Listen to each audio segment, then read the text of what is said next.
Hello dear friends, I hope you are well and full of positive energy. In this part, I wanna talk about CSS selectors and CSS grouping selector. A CSS selector selects the HTML elements you wanna style. Suppose we have a basket, there are 10 eggs in it and we want to color 3 of them. We must select 3 of them to be able to color them. Consider HTML elements as eggs. We must choose them. We do this with selectors. So selectors are used to find the HTML elements you want to style. We can divide the CSS selectors into 5 categories. Simple selectors select elements based on name, ID, class. Combinator selector select elements based on a specific relation between them. Pseudo class selector select elements based on a certain state. Pseudo element selector select and style a part of an element, and also attribute selector select element based on an attribute or attribute value. In this part, I want to explain about simple selectors. The element selector select HTML element based on the element name, and the ID selector uses the ID attribute and HTML element to select a specific element. And class selector selects HTML elements with a specific class attribute.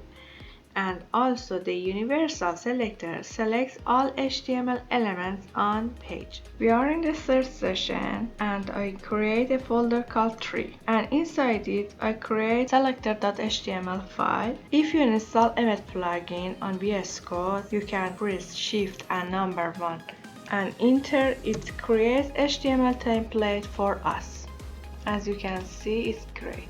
Here we created H1 elements and also P elements that are displayed in a separate line, and also we have a 3B that are displayed in one line. I will explain about this later. In the head part, we give them an internal style. Write the style element, get acquainted with the first selector, which is star, or global or universal, or also root selector. Symbol is star, and after that we place on open and close braces.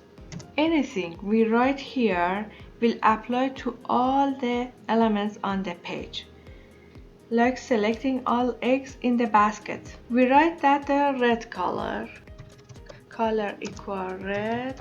As you can see, all the elements changes to red, whether it's a P, H or B. We will clear this and we write the next selector.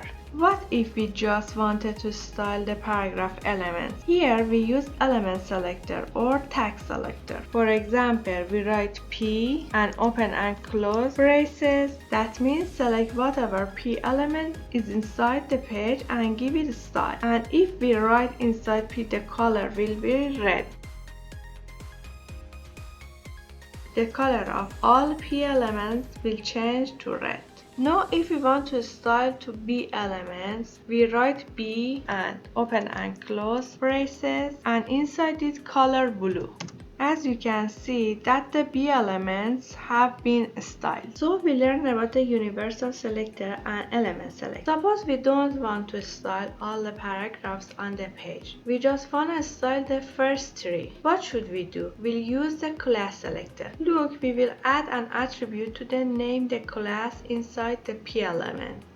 Here, I write class equal double quotation, and in the middle of them I write the name of the class, for example red. We give this attribute to the next 2 P elements. In the style section, we wanna style the P elements that have the red class. First we put dot and then we write the name of the class, color red.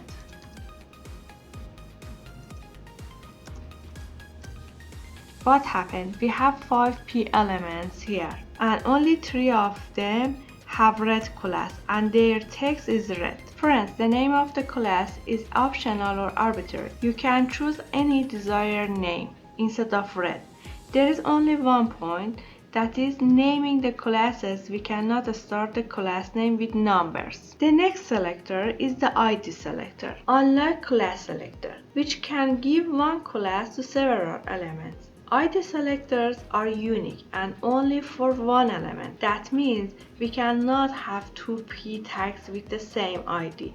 We added the attribute ID to the desired element. For example, I give to the this p element, we write ID equal double quotation, for example blue.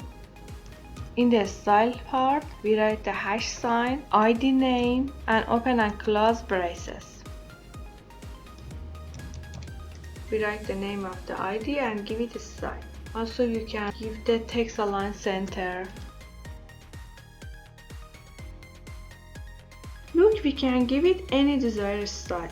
So what is the difference between an ID and class? I say again that the ID is a unique, that is no two elements should exist on the page that have the same ID. But classes are not like that. We can give the same class to 10, 11 elements. And the last point of this lesson is the grouping of the selectors. I created H1, P and H2 elements and I give them a style, color red and text align center. The H1, P and H2 elements have the same style definition. It will be better to group the selectors to minimize the code, to avoid writing duplicate codes, and the fewer codes the file size will be smaller and the site loading speed will be increased. To group selector, I clear this part, and for grouping the selectors, I write the name of the tag and separate each selector with a comma, like this. H1, comma, comma, H2, comma, P. To group selectors, separate each selector with comma and a space, and the name of the other selectors. I hope this tutorial was useful for you. If you like it, please like and comment and share the videos. If you have any comments about the courses or training, please leave a comment because I will reply to all comments. Thank you and have a nice day. Bye bye.